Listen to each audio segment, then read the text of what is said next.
And we're back. Sorry, everybody, for the we're back. Sorry for the for the quick the interruption. It was a it's technology. What can we do, right?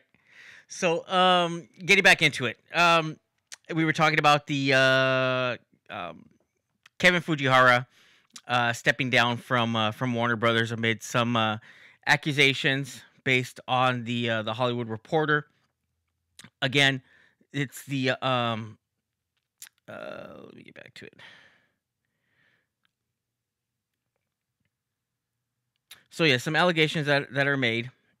Um, so my thought is, and the thought, of course, for DC fans or fans of the DC universe in general, is does it change the landscape for future DC films? Are we going to see anything different? Shazam is getting ready to come out in just a few weeks, and by all accounts, we've heard nothing but great things about Shazam. The Joker is going to be coming out in with Joaquin Phoenix. That's going to be coming out in October. We have CEO until they find somebody permanent. It's hard to tell where we already have the movies set in place. We know what we're getting as far as the future DC films. Other films that are in pre-production could be it could be something that's could be in jeopardy based off of the where Warner Brothers is at right now. Hopefully everything works out well. Like I said, we have a slate of new movies that we're all extremely excited for. Like I said, Joker with Joaquin Phoenix, Birds of Prey, and of course Shazam.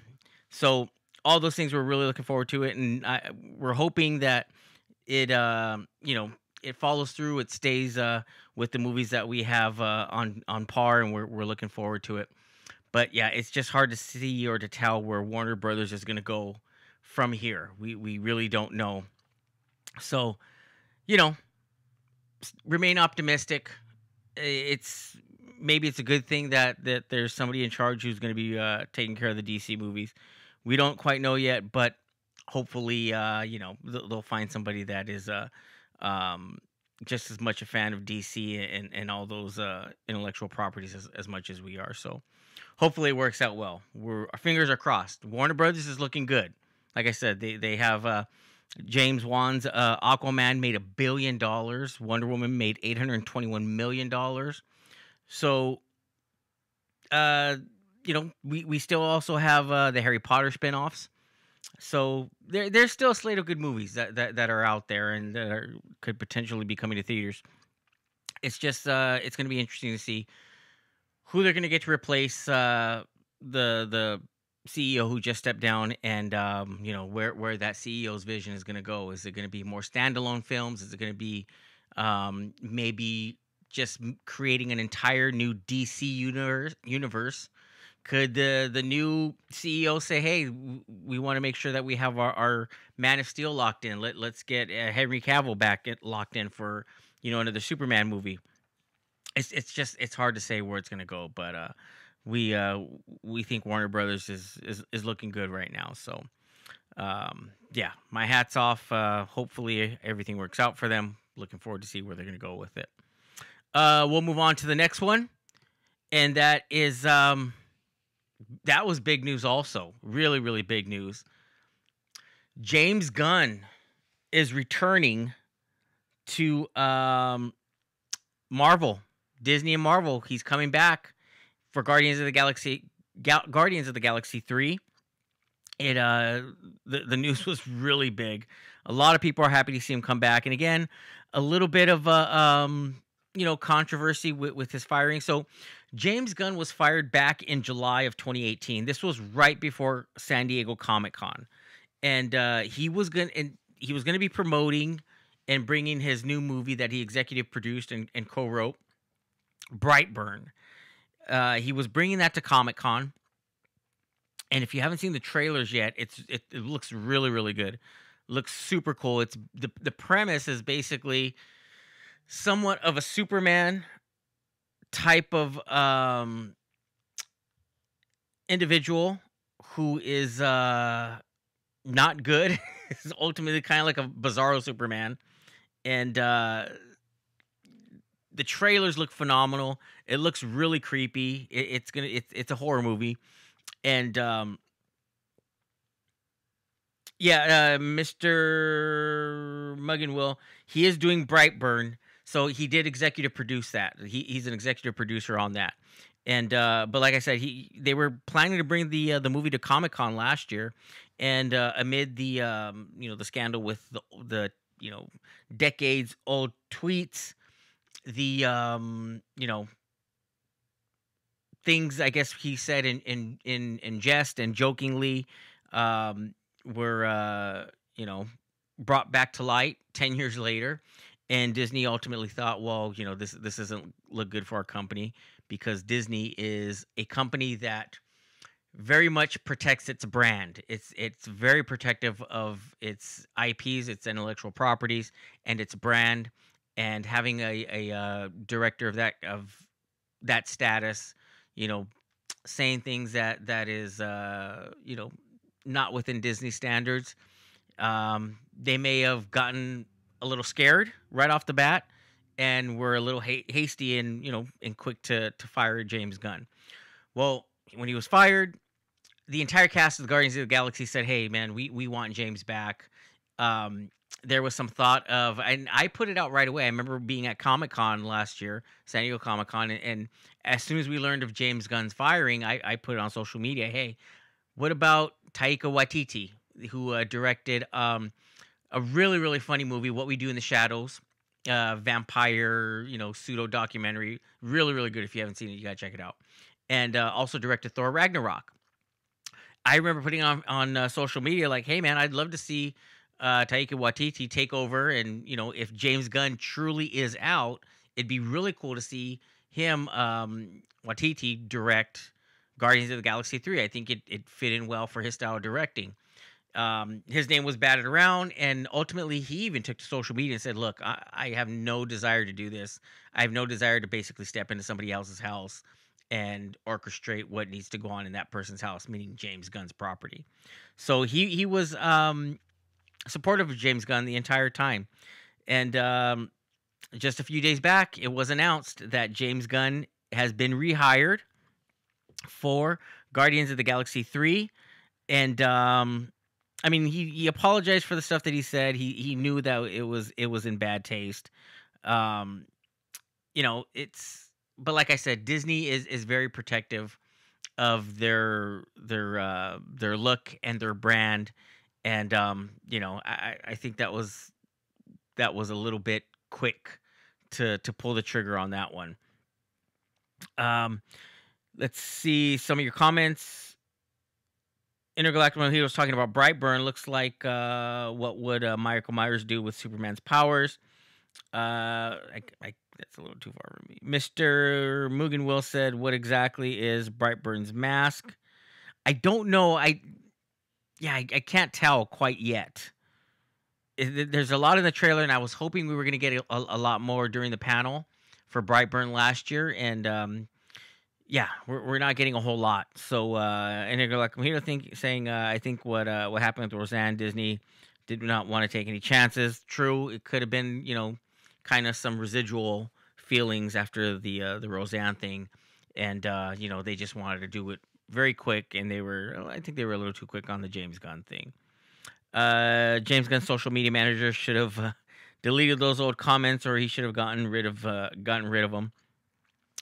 Yeah, I mean, it's it's a it's a bit strange when you're going back a decade to find old tweets and things that someone says jokingly that some people may not find funny, or may find offensive, or some people just may have an agenda, and try to misconstrue it and say, hey, look at the horrible things that this person said, when it may not have been entirely you know felt in that manner. So it's it's hard to say. I can understand Disney's side, and then I understand, James Gunn never came out and blasted Disney. That was the good thing. He never came out and said Marvel was wrong. Disney was wrong, F off Disney, F off Marvel. He never did that. He admitted to it and basically said, "Hey, man, I'd like to move on."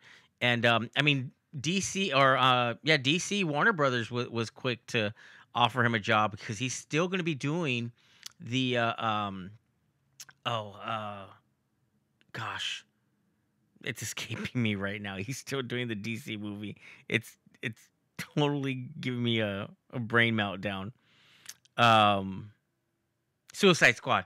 He's doing the sequel to Suicide Squad.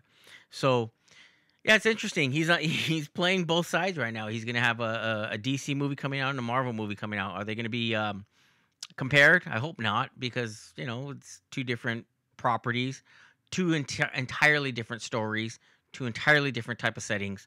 So hopefully they're not compared or compared to one another, but more than likely they probably will be. Mr. Muggenwill saying I want to see another Del Toro's Hellboy. Unfortunately, we won't see another Del Toro Hellboy. I'm sure you know that there's another Hellboy that's going to be coming out. And I think Del Toro is working on the Pinocchio, the stop motion Pinocchio. I think that's what he's currently working on right now. And he's also executive producing a movie that we're going to be talking about in just a few minutes. We'll get to that. Intergalactic he was saying it's now called the Suicide Squad. So I could see it. I think it's going to be good. Intergalactic Mojito saying Gunn even said that he had tweeted those things at a time when he was struggling professionally. Yeah, but he should have still taken him down. I mean, I get it. It's hard to kind of justify that stuff when, like I said, when it's taken out of context. I mean, it was bad. I read them. It was pretty bad, and I understand what the dark sense of humor, but yeah, it was a little rough. But he is back, so good news. James Gunn is back for Guardians of the Galaxy, and I'm sure he's going to be editing his tweets and being very careful about what he posts now on social media. So one of the funny things Taika Waititi did put, I think it was on Twitter, saying, "Hey, I thought I was supposed to make that movie in regards to Guardians of the Galaxy 3." So it's good to know that James Gunn will be back and the cast will be back. So yeah, really looking forward to it. So we'll move on and talk about something that I'm extremely excited about personally. I spoke about it, and we'll touch a little bit on Guillermo del Toro, but there's a book that came out in the early '80s, and like I said, I mentioned it back a few weeks back when the first trailers came out for Scary Stories to Tell in the Dark, and what it is it's a set of children's books. There's 3 volumes. The first volume is really the classic, written by Alvin Schwartz, and the art was done by Stephen Gamel. He was the artist, and if you take a look at the image that we have posted there, that's one of his famous illustrations from the book.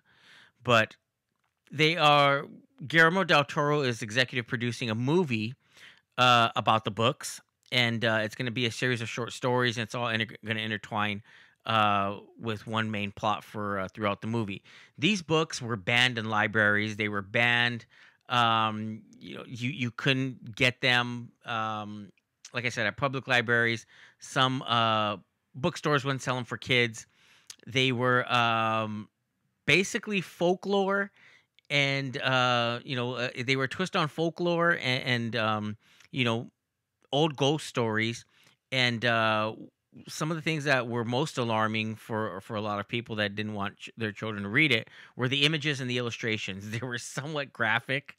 They were pretty morbid looking, and I remember getting my hands on like an old copy that had been passed, it exchanged a few hands, and they were legitimately pretty scary. The writing was really, really, really good, It's a precursor to Goosebumps, and R.L. Stein was influenced by the books.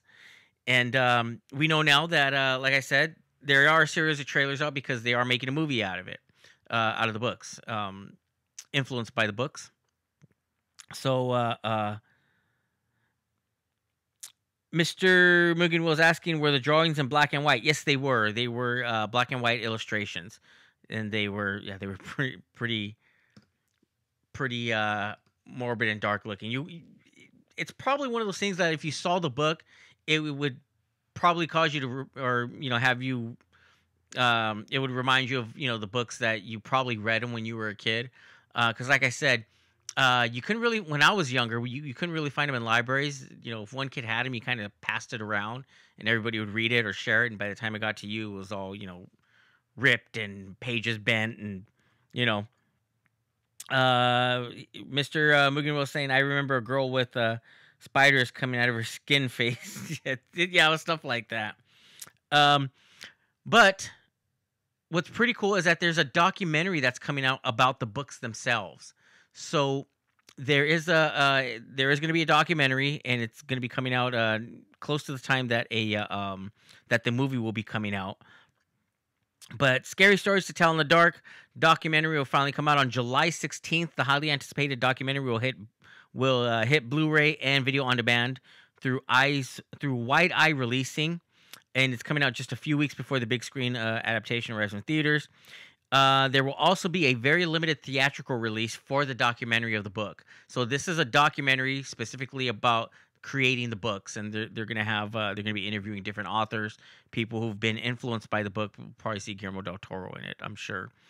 Scary Stories documentary takes an in-depth look at Alvin Schwartz's classic 1980s children book series titled Scary Stories to Tell in the Dark. The documentary movie contains over 40 interviews with members of Schwartz's family, along with fellow children's horror icon R.L. Stein.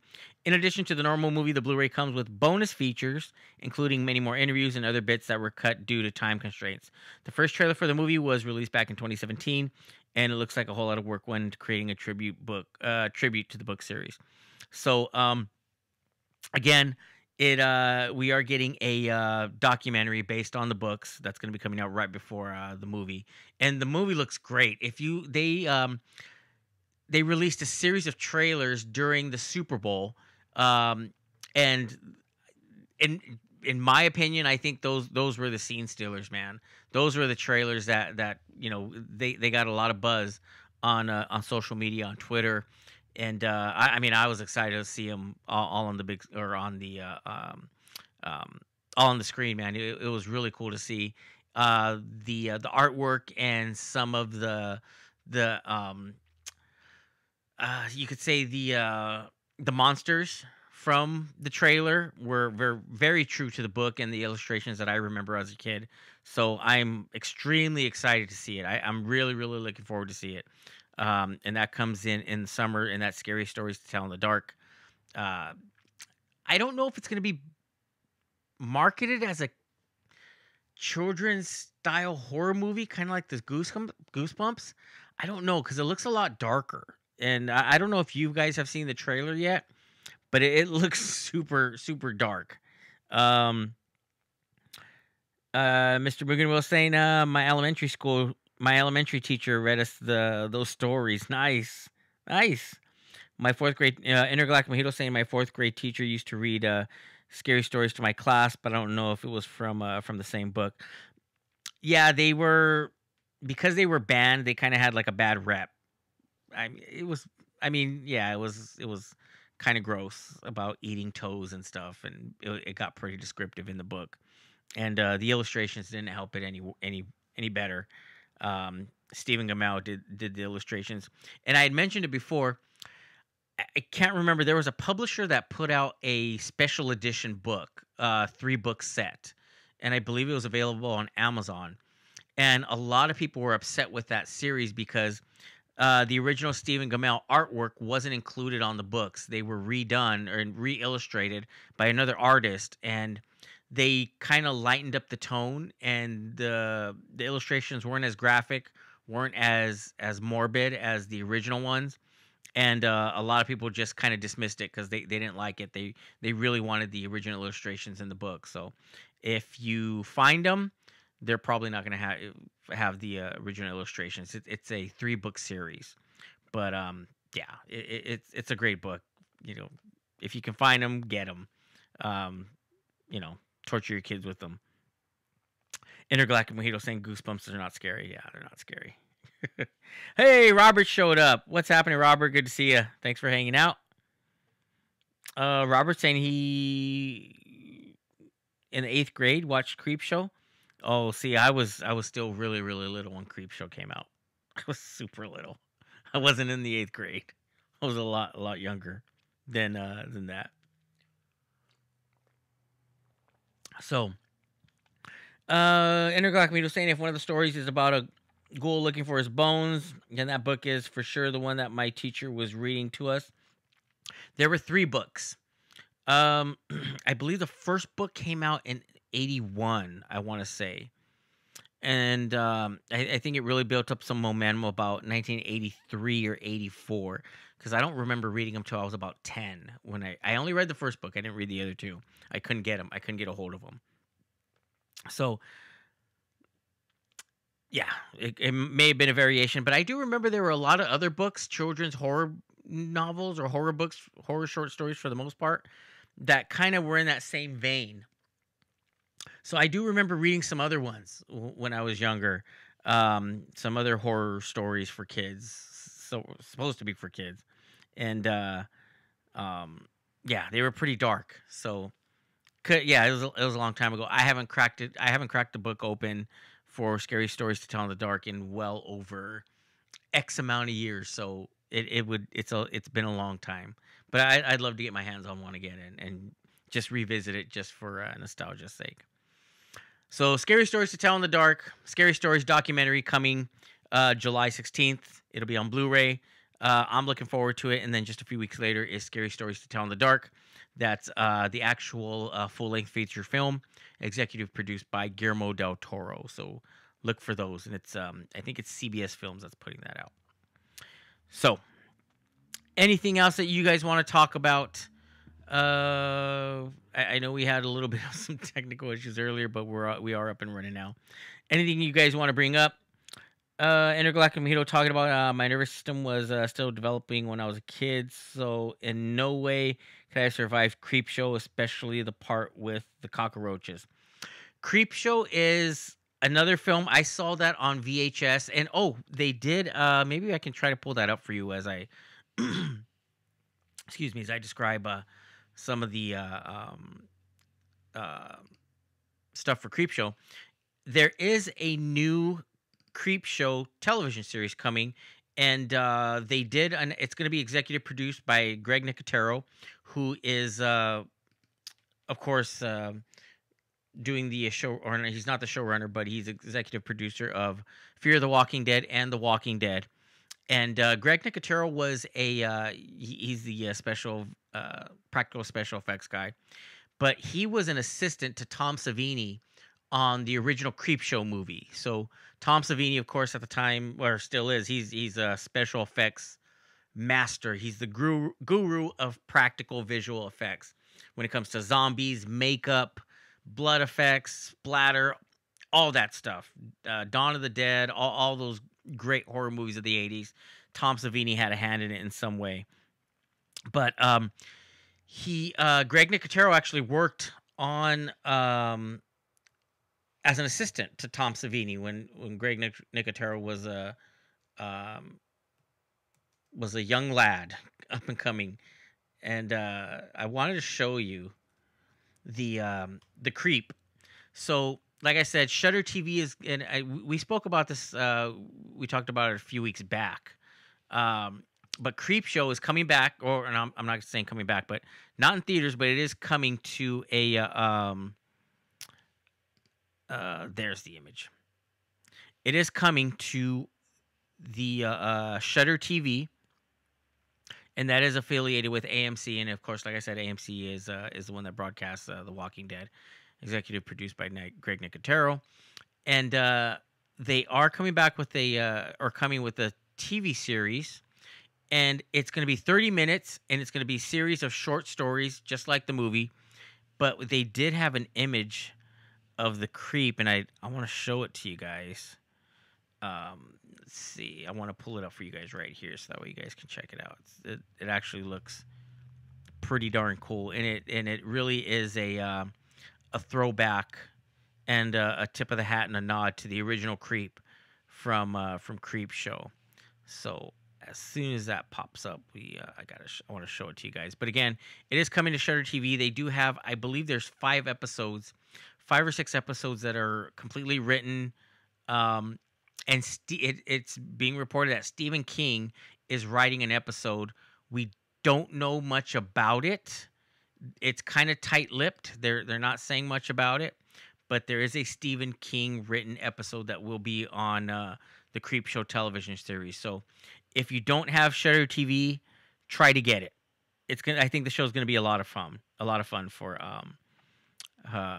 horror fans. And Robert is saying Tom was a sex machine in From Dusk Till Dawn. Yes, he was. What's up, YouTube is here. How's it going? Let's see. And let's see. We're just waiting for this photo to load, and it may not. It may be difficult now. But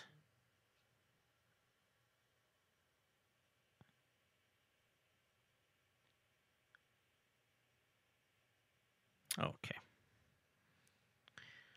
And of course, it doesn't want to load. Excellent. But it is there. It was, I believe it was released maybe a few weeks back, and but it's pretty cool. Some people have done a side by side comparison of the creep, of what he looks like now. So yeah, unfortunately, I love to show it to you guys, but it's technical difficulties as usual. So sorry, but you can Google it. You'll be able to find it. So let's see. Intergalactic Media saying this year is the 40th anniversary of Alien. Starting on 3/29, IGN will host a series of short films on their YouTube channel in honor of the Alien series. So Intergalactic Mojito. So what that is those short stories, we posted it on Nuke the Fridge, and this was months ago. They were taking submissions for original stories to be made. Basically, you could pitch your story to be made into a short film for the 40th anniversary of Alien. So this is going to be all these short stories that will be on the YouTube channel. Is all those pitch ideas that we had talked about this was some months ago. We had posted about it. So yeah, I guess they're all shot and complete, and it's gonna be pretty cool to see it. But I do remember we posted on our sister website, Nuke the Fridge, about the opportunity to to be part of the Alien franchise by submitting your short story, and then ultimately they would make it into a short film. So pretty cool. It's gonna be on the YouTube channel. The Intergalactic Mojito, yes, they are fan made. What's up, YouTube? Heard a theory about Nick Fury where Nick might be a Skrull. There was a scene in which Ultron, where we see Nick eating a sandwich, but it's cut diagonally. I missed that. I totally missed that.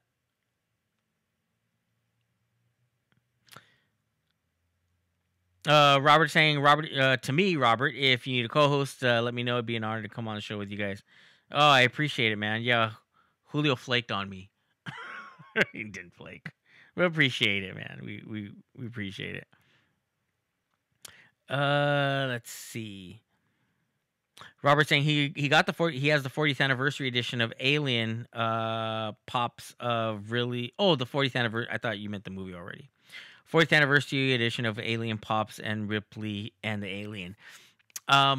There's a really cool Intergalactic Mojito did. She's been contributing frequently and faithfully to the nerdreport.com, our website. So if you want some really, really good information on Star Wars Galaxy's Edge, Marvel, Captain Marvel, just about anything related to pop and geek culture, pop culture news, all that cool stuff, movie news. Intergalactic Mojito has been a faithful contributor to nerdreport.com. We appreciate it. Thank you so much, Crystal, for all the hard work you do. Intergalactic Mojito. Intergalactic Mojito. Man, I may have just. Oh my goodness. Sorry. I might have blown it. But Intergalactic Mojitos, yeah, has been contributing a lot of cool stuff. So check it out. And she also contributed a really cool unboxing of Thanos' gauntlet. And it is right here on the YouTube channel. Right here on Nerd Report. So once we're done here, go check it out. It's really cool. A really, really good unboxing. The gauntlet is actually a lot bigger than I thought it'd be for the Funko Pops. But it's really cool. Check it out.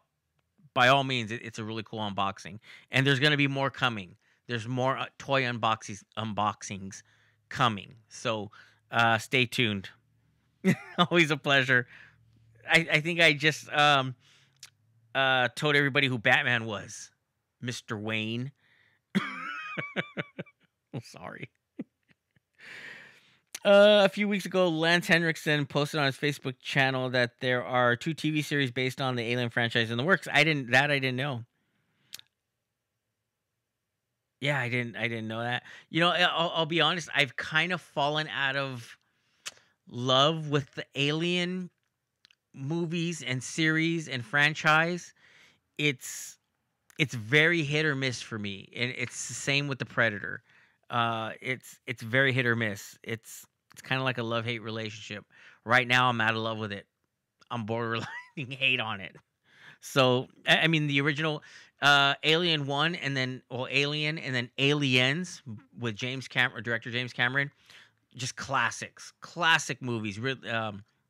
Ridley Scott's Alien is so good. And then James Cameron, brought in all the action stuff with, for Aliens.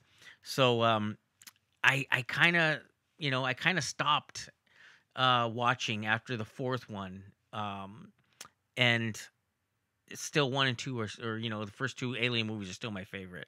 So yeah, I think I may be out. Bruce Wayne's superpower is being rich. Intergalactic Mojito saying Prometheus messed up a lot of people, and Covenant was like the last straw. It kind of was. I think I was just out. It just doesn't hold my interest anymore. Unfortunately, I'd like for it to. It unfortunately doesn't. But we'll see. Maybe a TV series could change my mind and bring me back around. But yeah, unfortunately, right now I show no interest. Robert, no, not an illegal alien. All right. Anything else that you guys want to mention? Anything else you guys want to talk about? Mr. Muggan Will, there should be a 3rd version made of Aliens 1 and 2. Yeah, I would have I would have liked to have seen Ridley Scott come back and direct a movie. I mean, even after James Cameron, I think that would have been interesting to see Ridley Scott do another Alien movie. That was good. But like I said, I mean, yeah, it's hard. It's hard to keep interest in the franchise. I've totally lost interest in it. Matt Reeves, the Batman. John Early is saying Matt Reeves, the Batman, is supposedly going back decades to the 90s. I read that earlier. I wasn't able to follow up on it, but I did hear that Matt Reeves' Batman is looking to be set in the 90s. But is that getting kind of gimmicky? Is to just say it's a period piece? It's funny to say a period piece is set in the 90s, right? For most of us who lived in the 90s or were around and enjoying the 90s. But is that becoming, are the superhero movies that are set in certain eras kind of becoming a cliche kind of thing. Unless it has a valid uh you know way to contribute to the story.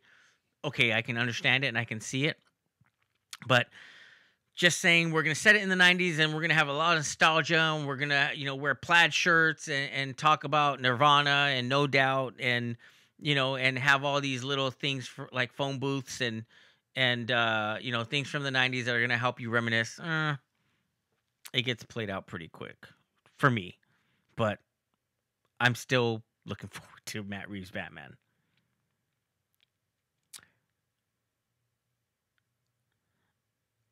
Mr. Muggan will say I meant 3D, but I'm fine with a third one too. There you go. Intergalactic Mojito, what happened to the next Cloverfield? That movie was completely fallen off the radar. Yeah, I don't know what happened with it. I have no idea. I haven't heard anything. I haven't followed up with it at all.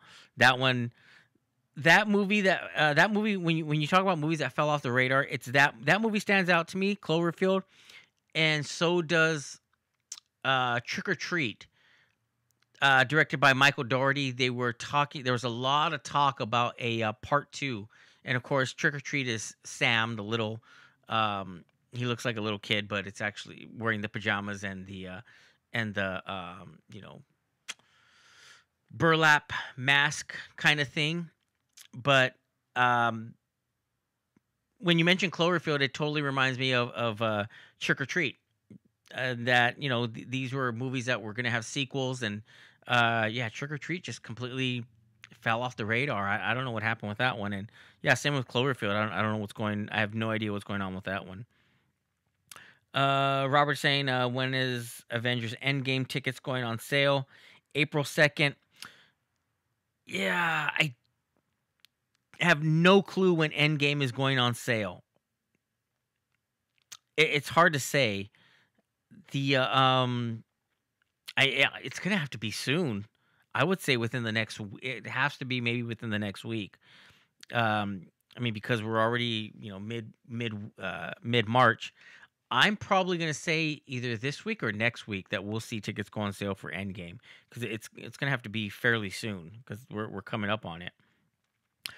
John Early saying between Thor Ragnarok, Thor and Thor: The Dark World and Thor Ragnarok, which one did you like more? I know I'm kind of in the minority on this. I really liked Thor Ragnarok, and you can throw your hate at me. I know it's not the most popular Thor movie. I understand that, but I really liked it.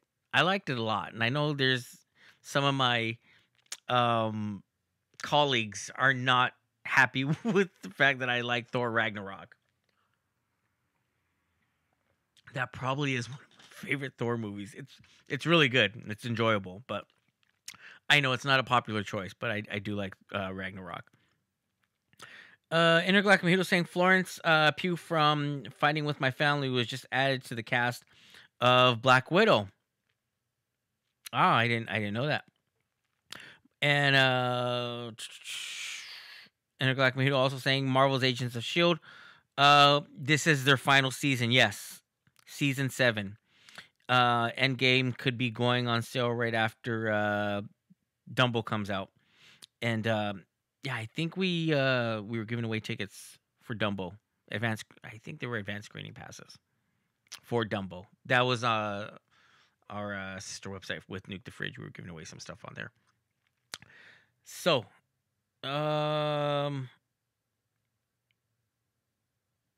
let's see. 3/29 then. I'm going to say end of the month. I'm not going to try to put out a date. I would just say end of the month, towards the end of this month. I dare to put out a date, cuz then the date will come and people will be like, "Hey, what happened? I thought we were getting it, 3/29 or 3/28." Yeah, so I'm not going to say a date. That's I can't commit to a date like that. Any news? Click my vid is asking any news out of ECCC. You'll have to enlighten me. I don't know. I'm not familiar with ECCC. Tell me what it is. Click my vid. Intergalactic Mojito saying Star Wars Galaxy's Edge.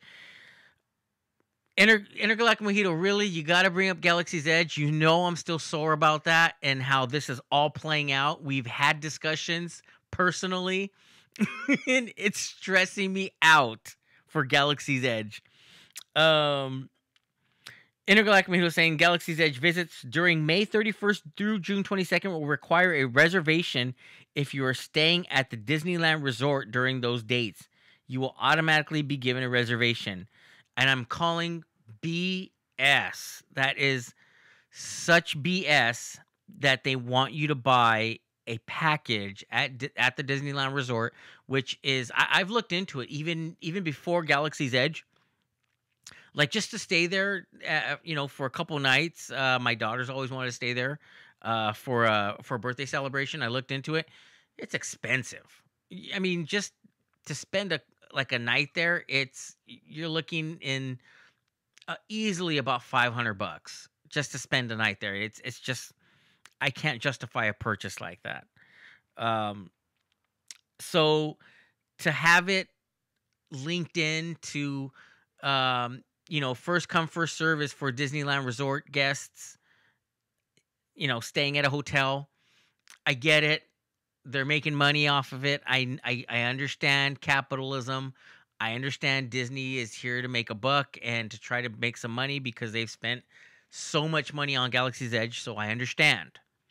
But as a pass holder and somebody who's been a pass holder even before the announcement of Galaxy's Edge, it would be nice just to get a little, maybe a little special preview for pass holders or somebody who's willing to pay, maybe a few extra bucks just to check it out in the evening.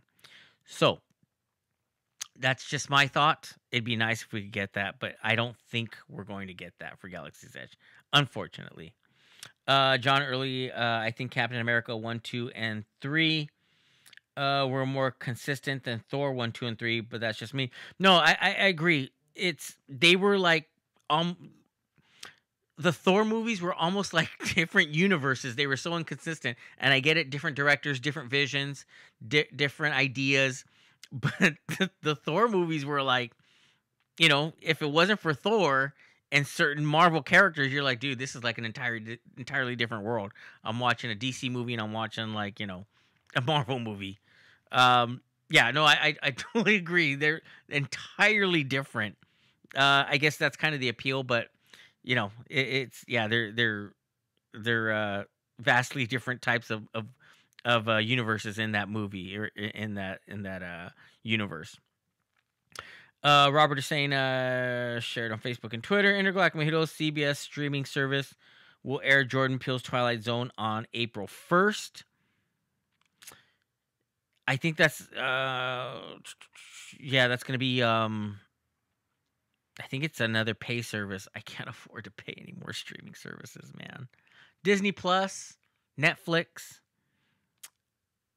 CBS. It's going to break the bank. Intergalactic Mojito, Emerald City. Oh, ECCC is Emerald City Comic Con. Oh, okay. Emerald City Comic Con. I've never been. So there's some of us here with Nerd Report and Nuke the Fridge, our sister website. Some of us like conventions, some of us don't. I've always liked them. I've always enjoyed them.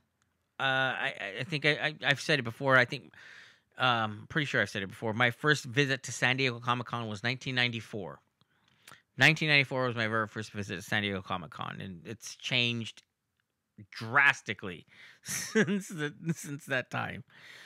So I've never been. I'd like to go. The thing is for some of these events and conventions, like I'll say it. We'll put it out there. Star Wars Celebration, Chicago, or I'll even mention it for Orlando. For Star Wars Celebration Orlando, we were granted press access, so our admission was paid for. by compliments of Reed Pop, who puts on Star Wars Celebration. So we had media access, but I came out of pocket for hotel and flight, and then everything that meals and all those things, that all came out of pocket. We did get some reserved seating for some of the panels, which we deeply appreciate.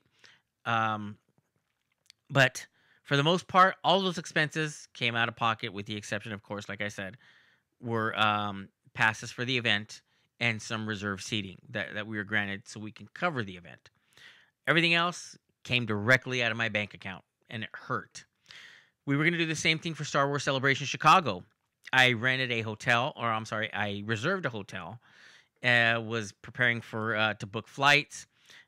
We were just waiting on confirmation from Repop again to give us press access. This year we were unfortunately denied for some unknown reason. We were denied press access, so I canceled the flight reservation. I'm sorry, canceled the hotel reservation. No longer had to look for flights. So, yeah, we basically come out of pocket for a lot of these events. When we go to Comic Con, we come out of pocket. You know, we do get our badges are granted to us, so we can cover the event and cover a lot of the media events and announcement for movies and television shows and comic books. But hotels, we come out of pocket. Transportation, we come out of pocket, and it hurts sometimes. It hurts a lot, but we do it because we understand that a lot of people can't go, because of finances. People live extremely far, so we do our best to cover it and to bring it to you guys, so that way you at least get the feeling or the opportunity like you're there, just the same as us. So Emerald City Comic Con, maybe one day, someday. Intergalactic Mojito saying we will all suffer together when it comes to Galaxy's Edge. I'm telling you, it's gonna be camping out. After the probably after the reservation thing ends. Pass holder veterans should be given a sneak preview. That'd be great. Or even D23 members. We've discussed that as well. Click my vid is saying I liked Thor 3, 1, and 2. That's a good order. Intergalactic Mojito saying Ragnarok, though, is so stinking fun. It is funny. I think that's why I liked it so much. Robert saying Samsung are not manufacturing Blu-ray and 4K players anymore. I read that a couple. No, I think it was about last week. I read that Samsung is now out of the Blu-ray and 4K player business. No longer manufacturing the machines. Is it leaning more towards streaming? I still like to buy the actual DVD or Blu-ray in hand. I still like the tangible, the cover, the case. So just my preference. I know maybe it may not be worth it for them, or even people or the companies making Blu-rays anymore, but I still like the feeling of holding the disc. Maybe it's going to be a turnaround. Look at vinyl, man. Vinyl was gone for a long time and then just came back around. Now it's cool again. Now 13 and 14-year-olds want to buy vinyl. Who knows? History repeats itself. John Early, do you believe that Netflix is still worth it, considering they're probably pulling all the Marvel and DC stuff someday? Yeah, DC does have its own streaming service. I don't know if they're going to pull everything entirely. I think for the most part, Marvel is just about done. I think there's only a couple shows left still on Netflix. I like Netflix because watching the Marvel or DC stuff is not my primary stuff to watch. I like some of the quirky documentaries. There's a really good documentary. I think it's called Film Worker. It actually came out a couple of years ago. Really, really good documentary. It's not fancy, overhyped, exciting, big colors to look at. It's a really good documentary about an actor who gave up his career as an actor and went to work for Stanley Kubrick for the remainder of his career. He was basically like Stanley Kubrick's I guess assistant, But if you've never seen it, it's actually it's really really good. It's a really good story, and I believe it's called Film Worker. So check that out. It's on Netflix. But that's kind of the stuff I watch Netflix for is documentaries that are a little bit more obscure, maybe not so big, or stuff that's who doesn't love to watch the next interview with a murderer documentary. That's what I do on my weekends when I'm home. Intergalactic Mojito saying hotel and food at cons will bleed you dry. Absolutely. They absolutely will kill you. Um, yeah. Intergalactic Mojito saying, I spent $13 on a corn dog at a con a few years ago. So I can't remember. I think it was WonderCon maybe 4 years ago, 4 or 5 years ago. Uh, they had the food trucks. This was at the LA Convention Center when WonderCon was at the LA Convention Center the 1 year. So this had to be maybe about 4 years ago, and went to WonderCon and the wanted to go to one of the food trucks outside to grab a bite, and then I was gonna go ahead to another panel. So I go to the food truck. It was $35 for burger, fries, and a Coke. $35. I'll never forget that. $35 from a food truck, burger, fries, and a Coke. Yeah, that is 100% true story. Anyway, Intergalactic Mojito, did we ever discuss how Francis now recognizes lightsaber battles as how France? I should be wearing my glasses. I swear, I refuse. Did we ever discuss how France now recognizes lightsaber battles as a sport? I heard something about that. I never followed up on it though.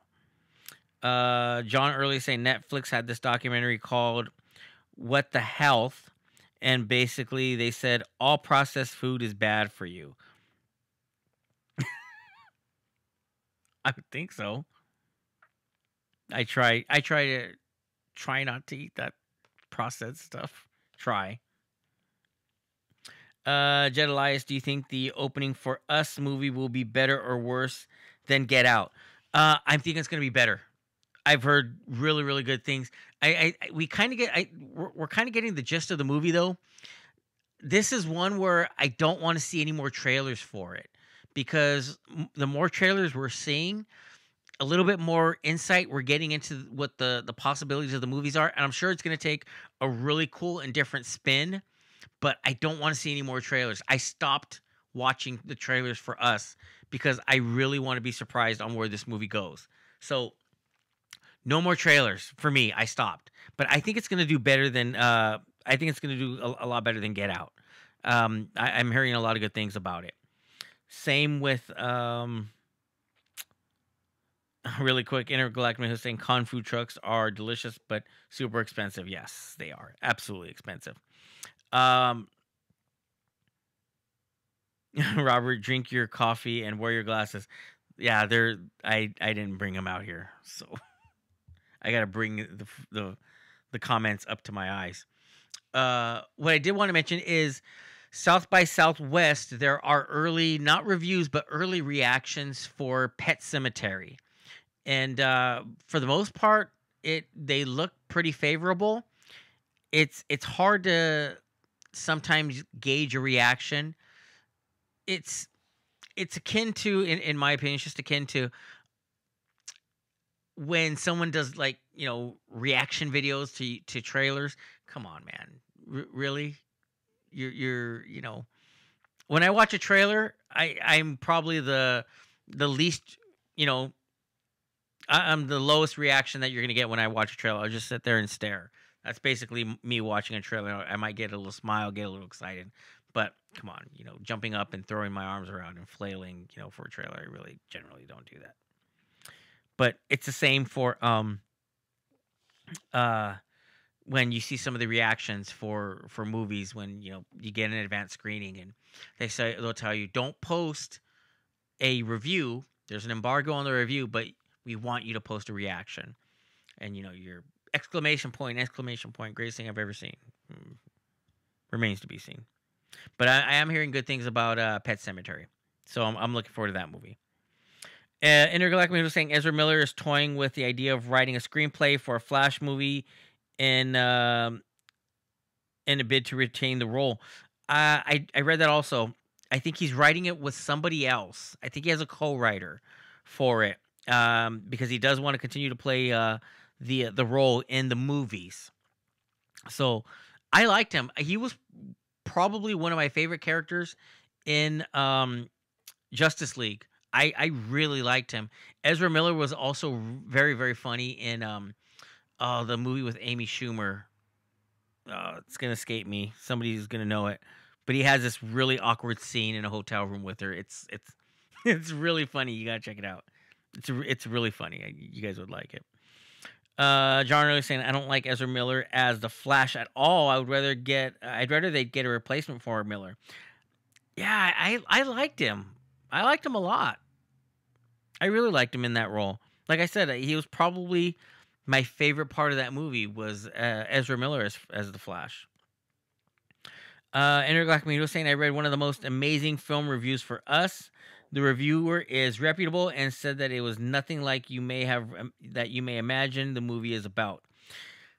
See, for the most part, I love to watch the trailers, but like I was saying, I feel like I'm getting too much of the movie now. I get it; they're clones. Is it in an alternate universe? Is it something that's just going to make our head spin at the end? I can't tell, but yeah, I'm still looking forward to it. I don't. I just like I said, I don't want to see any more trailers. No more trailers, please. Just let me watch the movie. Because when every time a trailer comes out, I'll probably watch it again. Let's see.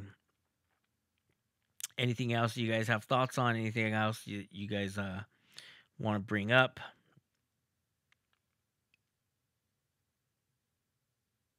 Right. All right, everybody. Intergalactic Mojito saying, with this new executive shuffle at Warner Brothers, I don't see the studio moving forward with Miller's script.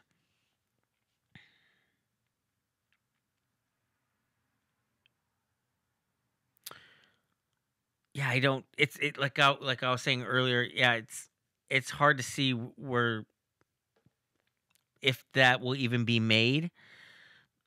I don't even know what's gonna happen with the entire DCEU because it just seems like they're making a series of standalone films for the most part. Um, yeah, it's hard to tell. Like I said, the landscape is kind of uneven right now. We don't know where it's gonna go, but we'll see. We'll see where it ends up.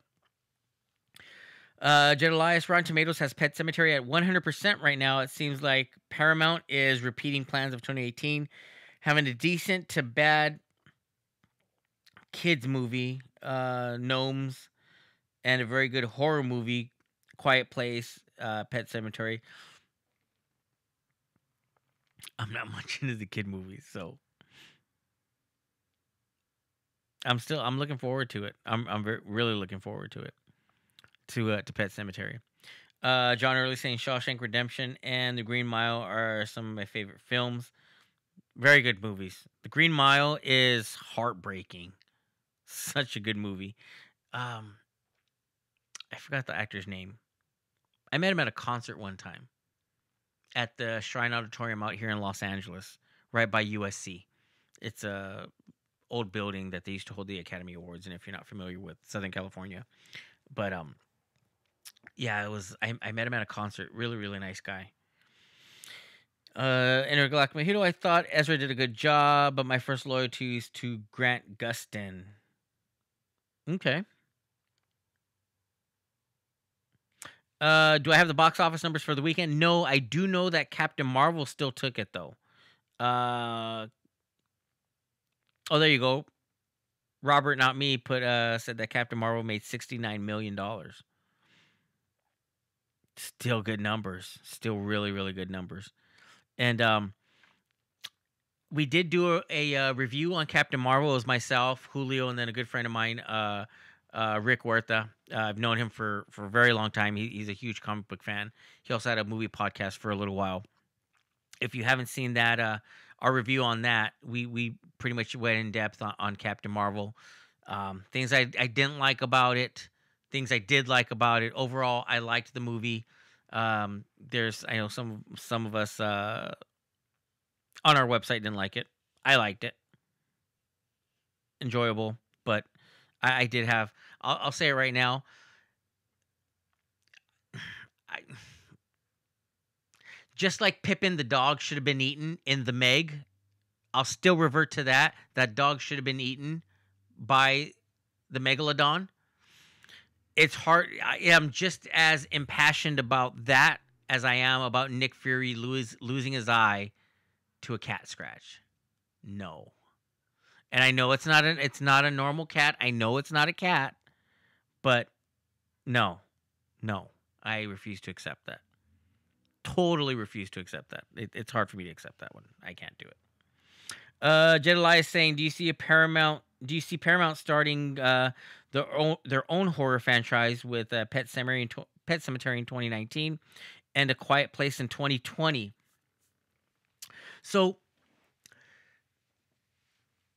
I know Universal tried to do it, Dark Universe, and failed miserably with the Mummy movie with Tom Hanks, with Tom Cruise. Warner Brothers has, the Conjuring universe, which is pretty successful. Those movies are very good, really, really good. Will Paramount go the same route? And my question would be, are they all going to be? They can't be. I mean, I haven't seen Pet Sematary yet. So could they start a Pet Sematary type of franchise? Possibly. I get very leery on a franchise or part sequels, part 1s, 2, 3, and so on. Because if you're doing it because the box office was successful, I get it. It was a moneymaker and you want to still continue with that property. The bad part is when you don't have a viable story to tell and you're out of ideas and you're making the movie just to, make money for the most part. I hate that. I can't stand that. That is a total bummer and it just completely destroys a movie for me. Take, for instance, Halloween, 2018's Halloween, directed by David Gordon Green. Is it going to get a sequel? It probably is. But do we need a sequel? Does that movie really need a sequel? No, it doesn't. It was so successful that they're going to make another one. They're going to cash in on it. And the story's, I'm afraid it's just going to go off the rails. Not looking forward to it. I don't want to see a sequel. So I'm always extremely leery about, one successful movie that tells a very, very good story and can stand alone as its own movie. And then we hear, well, Quiet Place 2 is coming out. Well, why? Why? I get it. Is there another story to tell?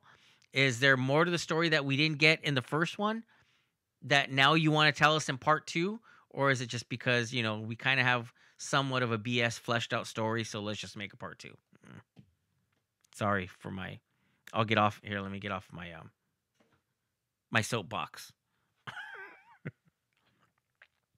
Intergalactic Mojitos, Captain Marvel up to 200 million domestic. I don't know. I think it's kind of close though. I want to say it's close. It's going to hit 200 million easily domestically. Intergalactic was saying she liked Captain Marvel, had its flaws, but they were forgivable. Also, Pippin should be your new gauge word. Like jump the shark. It totally is, because I can't let it go. When did that movie come out? Like last summer? I can't let it go. It just annoys me. It just annoyed me when I saw that little dog at the end. Still swimming. Extremely annoyed. Jed Elias, what is the worst horror movie ever made in your opinion? Jed Elias, I like that. I like that question. Let me Bring my chair back up. I like that question because horror movies are bad, but horror fans love them and they're very forgiving towards bad horror movies.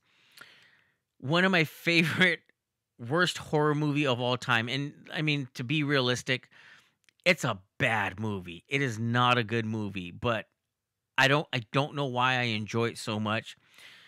And it's called Basket Case. It's a movie I saw as a kid, and I've talked about it before. I've mentioned it before.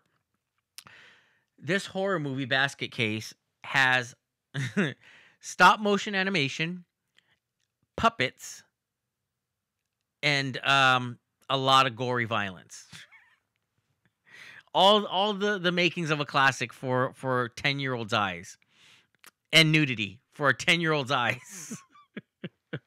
Things that I shouldn't have been seeing. Um, but if you've never seen the movie, please look for the movie. And when you see it, you're gonna think, "What the hell is this guy's problem? This is a horrible movie." Okay, yeah, it somewhat is, but it just has like one of those little special, you know, places in my heart. Basket Case is a terrible movie, but it's so much fun to watch. But it's a bad movie. Um, Look for it. I'm sure you'll be able to find it. You can probably check out the trailers on YouTube, and Google it and find out as much as you can about it. But it's a not a good movie. But again, horror fans they love those kind of movies.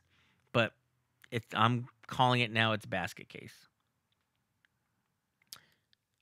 Robert. Oh, see, Robert's getting very serious with this, saying that Halloween and Halloween 2, the Rob Zombie versions, those movies are bad and not even watchable to me. Like I don't even those are bad movies that I don't even like. I don't watch them. I see them on cable, and I don't even sit there and watch it. I have no desire to watch those movies. Intergalactic was saying A Quiet Place 2 sounds like John Krasinski has more stories to tell. I think since he made Paramount a lot of money, they just want him to make more. Intergalactic also saying which was worse, though, Basket Case or Idle Hands. Idle Hands is just obnoxious, though. I hated that movie. Jed Elias saying, I think A Quiet Place 2 will see the old family meeting with some new characters in the sense that they didn't know anyone else existed besides themselves.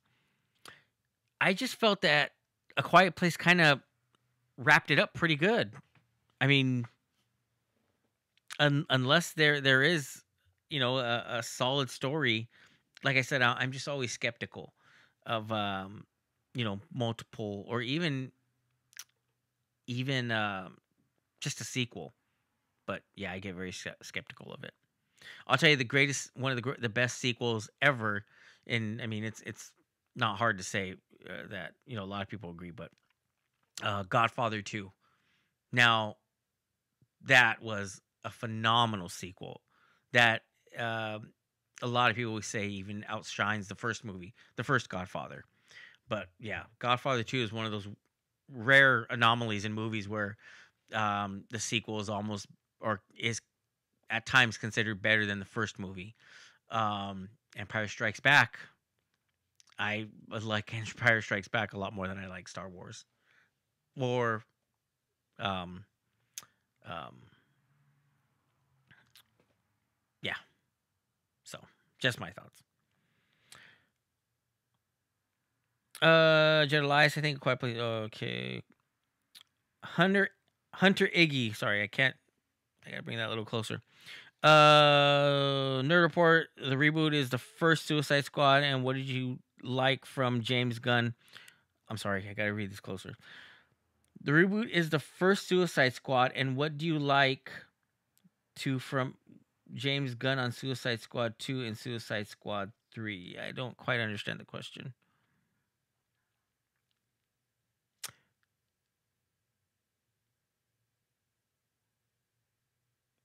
Or what would I like to see from James Gunn on Suicide Squad and Suicide Squad 3? if that's the question, is what I would like to see from James Gunn on those movies. I mean, James Gunn is just he's a good director. He knows pacing. He knows how to tell a good story. I really liked both the Guardians movies. Um, and yeah, so I'm not too concerned about his version of Suicide Squad, but I admittedly, when I heard David Ayers was directing Suicide Squad, I wasn't concerned at then. Then when I saw the movie, I was like, "Oh my god, what happened?" So, I mean, it comes down to writing. Always comes down to writing. Who's writing the script? Who's writing the story? And then the director, of course, orchestrates everything to reflect the writing, from the screenwriter. So, yeah, it's hard to say. Sometimes you hear about writers and directors, attached to a project, and then the actual project comes to fruition, and you're like, wow, what happened? Where was the misstep? Ace Ventura: When Nature Calls is a great sequel. That's actually a really good sequel. So stupid, but it's a good sequel. I totally agree. Omen 3: The Final Conflict was horrible. Exactly. Totally agree. That's a horrible movie. Aliens is a superior sequel. That's a good debate. I saw Aliens when I was little at the Egyptian Theater. And I remember there being a huge line and waiting in line to go see it. But I saw it at the Egyptian Theater when I was a kid. So that has a little bit of a sentimental value for me because I actually saw Aliens first. I never saw Alien, the first movie, Ridley Scott's Alien. Never saw it. So I saw Aliens. That was the first time I seen the a movie from the Aliens franchise, and then rented Alien some months later. I didn't rent it. My uncle rented it, and I got to see it. Do you think Marvel will let James Gunn go back to DC for Suicide Squad 2 and Suicide Squad 3? Oh, so my understanding is that he's already committed to DC. So basically how that would work out is, you know, Marvel for the most part, back in July, we mentioned it earlier, said, "Hey, you're done. We no longer want your services for Guardians of the Galaxy 3." At that time, James Gunn, looking for work, was approached by Warner Brothers, said, "Would you be interested in doing Suicide Squad, the the second movie?" He said yes, and he attached himself to that project. Now Marvel is saying, through maybe pressure from its actors, and there was a lot of people, vocal people, who wanted James Gunn back for Guardians of the Galaxy 3. I guess saw the error in their ways and said, "Hey, we know you're attached to that project, but we would still like you to finish and do Guardians of the Galaxy 3." So I think they're kind of late in telling him no, you can't do it because he's already attached to it. So if he's attached to it, for the most part, if he's already signed the contract and everything's finalized that he will direct it, yeah, he does have to produce the product. Intergalactic Mojito, I believe they will. Gunn was only originally supposed to direct 3 Guardians. Very true. Die Hard 2 and Lethal Weapon 2 are awesome sequels too. Lethal Weapon 2 is good. Die Hard 2, yeah. I think I only really liked the first Die Hard. Wasn't too interested in the second one. Creed 2 is a solid sequel, Robert. On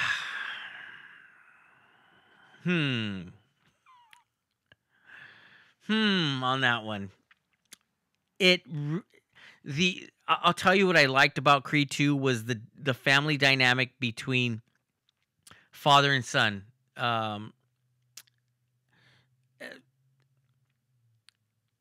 Yeah, that was the only thing I really liked about the movie. Yeah. Wanted to like it a little bit more, but yeah. Jed Elias is asking, who would you want to direct Guardians of the Galaxy Volume 3 if James Gunn wasn't able to do it? Um, Jed Elias, I had always said when back in July when James Gunn was first fired, I guess.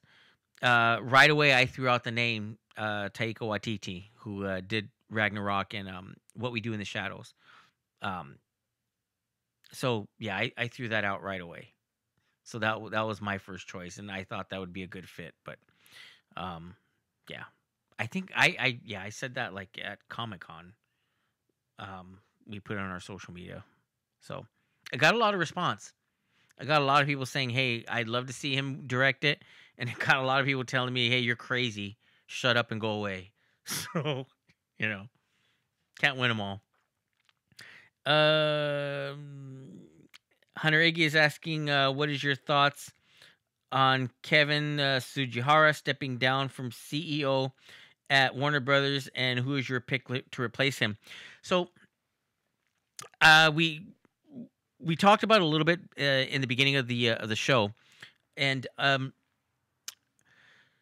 Intergalactic Mojito and I have had a private conversation about uh, Mr. Sujihara and his style um, of basically his style of running of running Warner Brothers. He's very similar to I don't know I don't know if you remember the era of Michael Eisner. Michael Eisner was the former CEO of the Walt Disney Company, and he was a very stubborn man who kind of ruled with the iron fist kind of guy. At the same time, he when Pixar was still its own studio and was not owned by Disney, um, Pixar had basically broken off talks with Disney because they felt they were getting an unfair share of the profits from the Pixar films. So now we're talking about like Toy Story 1, Toy Story 2, A Bug's Life. So it's those early Pixar films. And Eisner was basically told Pixar, hey, this is our deal. If you don't like it, go somewhere else. So Pixar said, oh, really? Okay, yeah, we are going to go somewhere else. And they broke off all talks with Disney. Then Eisner was in the interest of trying to, save money. He at one point he thought he was or his idea was to disband the Imagineers, basically, or the people who work on Disney theme park attractions and innovative ideas and technology. And they're called Imagineers out here, and they have their studio in Glendale, California, not too far from Burbank, where the main studio is. So Eisner wanted to break up and do all these different changes, and ultimately his time was up. Bob Iger came in. Iger was a little bit more friendly when it came to some of his business dealings. His first rule of business was to get Pixar, make them a partner, and ultimately Disney bought Pixar. That's why we continue to have all the Pixar films through Disney. Bought Marvel, bought Lucasfilm. Theme parks are now thriving. I mean, Bob Iger's kind of been pretty good for the Walt Disney Company. Well, Fujihara is along the lines of a Michael Eisner. Not very easy to play with in the playground is the understanding, and some of the articles that I've read, from a few years, even a couple years back. So we don't know who we're getting next. We don't know, who's going to be stepping in for Warner Brothers. Like I said, will the landscape change as far as the DC films? It's a lot of questions right now.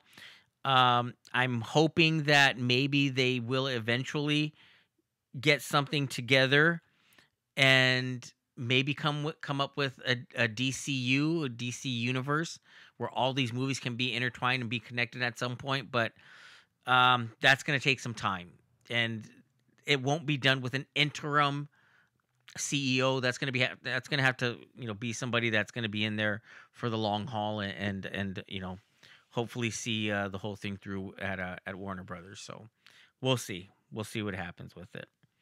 Amelia Holmes is saying hello. Hey, Amelia, thanks for hanging out. It's way past our bedtime. um, Intergalactic was saying, yeah, Hunter Iggy will definitely make for some interesting directional changes within the theatrical and TV. I hope that Shonda Rhimes is considered. She has a solid creative track record at ABC. Jed Elias, with the release of Disney's Dumbo remake later this month, is there a Disney remake that you enjoy more than the original version? Um, You know, I haven't come across a remake that I like more than the original yet. I know a lot of people were enamored with the Jungle Book, with that remake, that pseudo live action remake. I still like the original animated version a little bit more. I mean, the live action, pseudo live action of Jungle Book was really good, directed by John Favreau. Really, really good. Super, super good movie.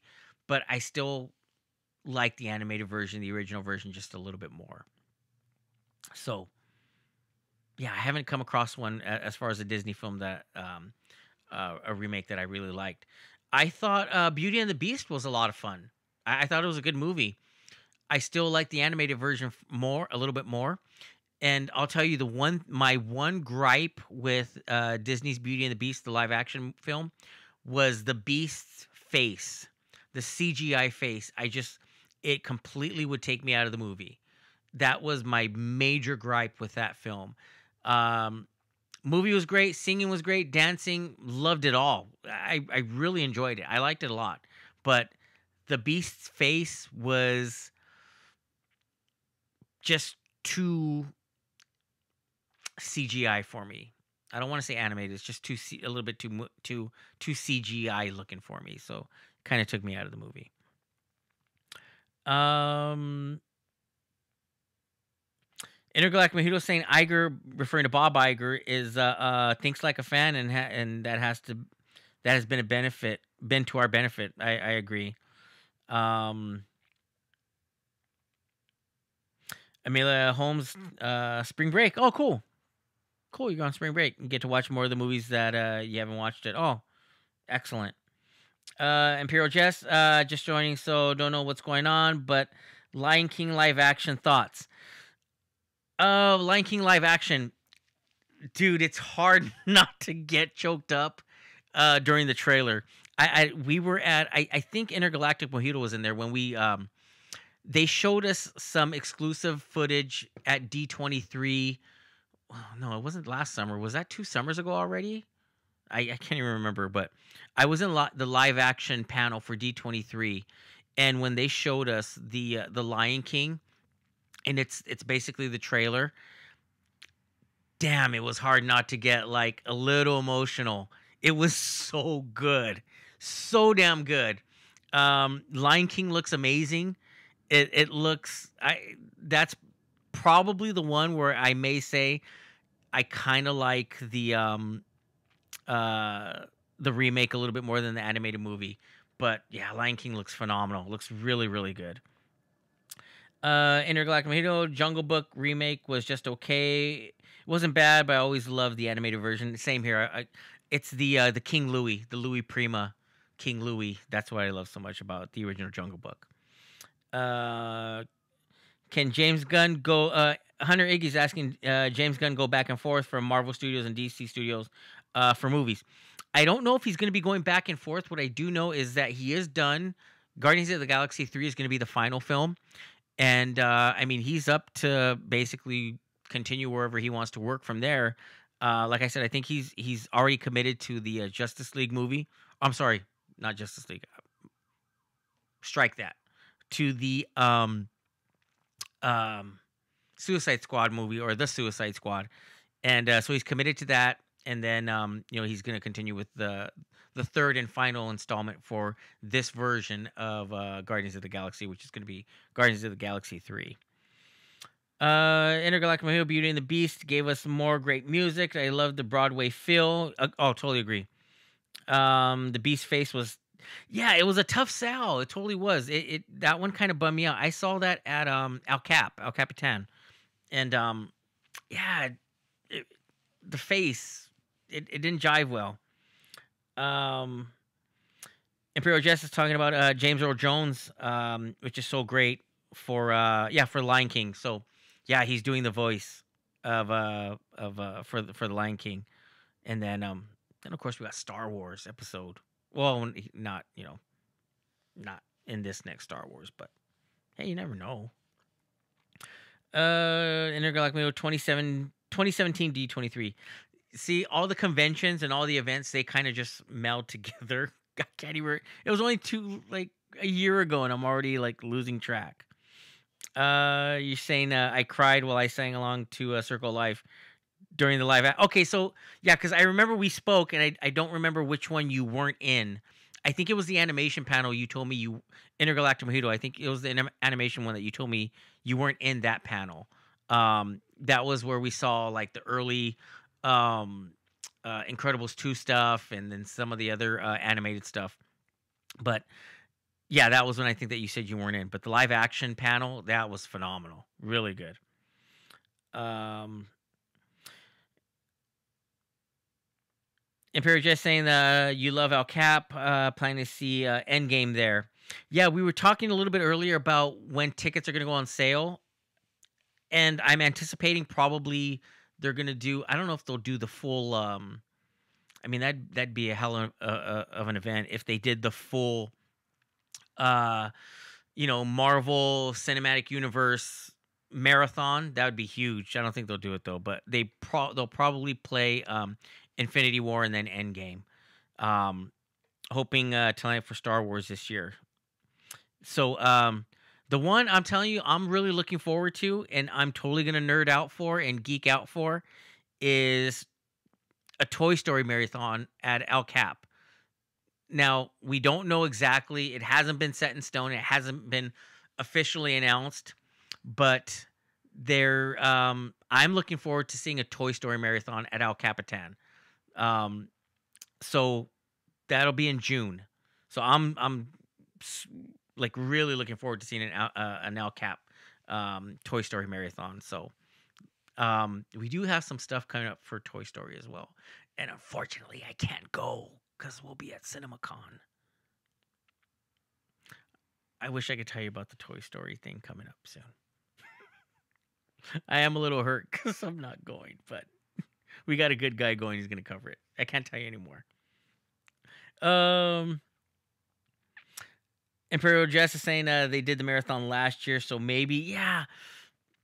That's what I'm.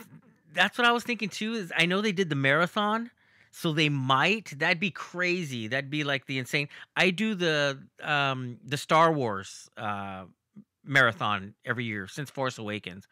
I've done the Star Wars one at El Cap. I know the big place to go see it is across the street at the Chinese, and I saw Rogue One there with Lewis and the lining up people. It was a lot of fun. But as far as the Star Wars marathons, yeah, I do them at El Cap. It's become the tradition for me. So I'll be at El Cap for this Star Wars marathon as well. And I know Intergalactic Mojito was there too. We were in line together, trying to get tickets while they went on sale secretly. Amelia Holmes saying she'd watch that. Intergalactic Mojito Imperial Jess. I'm hoping for a marathon at El Cap for Endgame as well. The fan event at El Cap was the fan events at El Cap are amazing. Yeah, it's weird because I mean I can those are my two absolute favorite theaters are the Chinese. The Chinese kind of feels at home to me, and so does El Cap. But I don't know, just a little bit of more of a special place in my heart for El Cap. I don't know why. I think it's because I saw Toy Story 1 there. The first Toy Story, I saw it there in 95. So, yeah, I don't know what it is. It's always had kind of a little special place in my heart. I love that theater. Absolutely love the theater. So, yeah, I think that's why I kind of have a preference for it. Star Wars marathons at El Cap are a do not miss. Yeah, I can't miss them. They're a lot of fun. So the first year, yeah, well, my cousin has gone with me every year. We've done it, so we're gonna have to do it again. This December we'll be there. So yeah, have to do it. It's a must. And Imperial just saying, Intergalactic, we got an Airbnb down the street, just in case. Nice, sweet, yeah, yeah. If you guys have never visited El Capitan Theater, it's an event to see a movie there. Same with the Chinese, so historic. It's the sound and the quality is it's amazing. It's ridiculously good. Um, Intergalactic was saying she'll share our Nerd Report Facebook page as soon as the tickets drop for El Cap. Thank you. And Imperial Jester, there's nothing like seeing movies with a group of super fans. No, totally true. It's what's weird is, you know, we get to see some of the like for the Last Jedi. Lewis and I, we got a chance to see it on the Disney lot for the press screening. It's cool. It's fun. It's you know, it's cool to see it on the Disney lot. Not going to BS at all. You're like, dude, this is really cool. It's like a nerd geek dream to see Star Wars on the Disney lot. But then it's a whole different experience when you see it among fans who haven't seen it yet, and especially fans. There's a certain level of like Star Wars fans where like they'll say, "Hey, I don't want to see any trailers. I might just see one trailer and that's it." But when there's certain people that are so dedicated to not wanting to know anything about the movie, not even a trailer, and they're so dedicated just wanting to see a fresh film.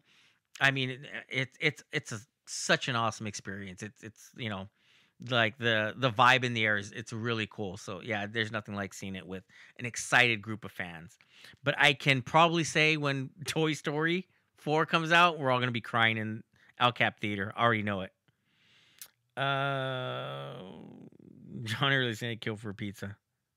Hey, me and you. I feel you, man. I'd go for pizza too. Imperial Jess, red badge, blue badge, green badge. That's the lining up .net stuff. Yeah, like that's the levels of are you with do you do the lining up? Um Imperial Jess? Have I met you before? I can't tell. Your picture's very small and I can't see that small on your avatar picture. But I might have met you before. Maybe with Louis Lecca hanging out at the Chinese theater.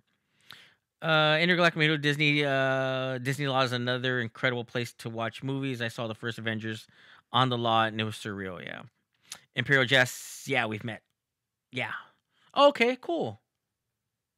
Like once or twice. Oh, sweet. All right, on. So you guys will probably be down there for the liningup.net event again. Which that's like an insane party. That like if you've never done it, and it's for a really really cool cause, a really really good cause for the Starlight Foundation. If you've never done it or if you're interested in doing it, liningup.net, check out the website and bring your Star Wars party attitude, man, because it's cool.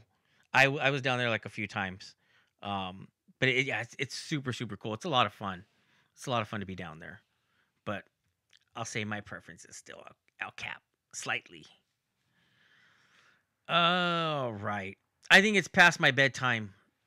I appreciate all you guys hanging out and sticking around, even though we had some technical issues in the beginning. But thank you everybody for hanging out. Thanks for tuning in. Like I said, I'm solo tonight, just hanging out, and I appreciate every one of you guys for hanging in there and chatting with me. We will be back next week, next Monday, 7 p.m. Nerd Report podcast. We'll be talking about something new, something different in the nerd geek culture. Star Wars. Star Wars is always a must. We always have to mention Star Wars. So, like I said, we will be back next Monday, 7 p.m. Thanks again, once again, everybody for tuning in. I really appreciate it. Thanks for keeping me company, even though my podcast partner Julio couldn't make it. So, thank you, everybody. So, we'll see you next week. Thanks again. Monday night, 7 p.m. Share the video, and why don't you go ahead and click the like button on the video. We really appreciate it, and we'll see you next week. Thanks.